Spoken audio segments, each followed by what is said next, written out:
Like that একটা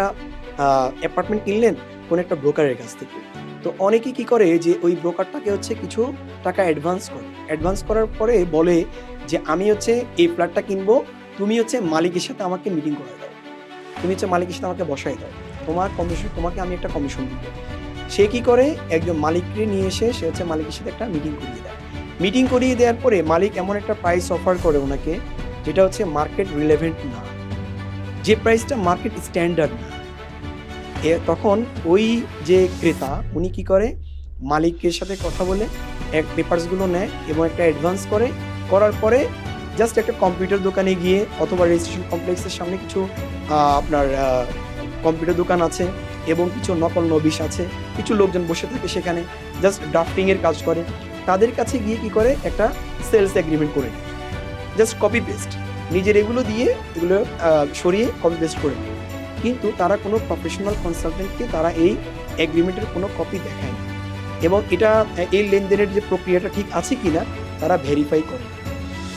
সেক্ষেত্রে কি করে, এই যে এখন অ্যাপার্টমেন্টটা কিনতে যায় বা ল্যান্ডলর্ডকে টাকা দিতে যায়, ওই ল্যান্ডলর্ড এখানে কিছু কারসাজি করে, অথবা অনেক ল্যান্ডলর্ড আছে যারা এখানে অসুদকার অবলম্বন করে, যারা ওনাকে প্রেশার ক্রিয়েট করে বেশি টাকা নিতে চায় এবং এই টাকাটা নিয়ে উনি একটা ঝুঁকির মধ্যে ফেলে দেয়। তখন হঠাৎ করে আপনি ওই যে ল্যান্ডলর্ডটা ওনার ডিসিশনটা উনি চেঞ্জ করেন 1 মাস পরে বা 15 দিন পরে চেঞ্জ করার পরে আপনি যে টাকাটা হচ্ছে ওনাকে অ্যাডভান্স হিসেবে দিয়েছেন, এই টাকাটা ওই ল্যান্ডলর্ড ফেরত দেয় না ক্লায়েন্ট। আজকে একরকম সমস্যা, কালকে আরেক রকম সমস্যা বলে বিভিন্ন কথা তালবাহানা করে ওনাকে হচ্ছে ঘোরায়। সেক্ষেত্রে আপনি যদি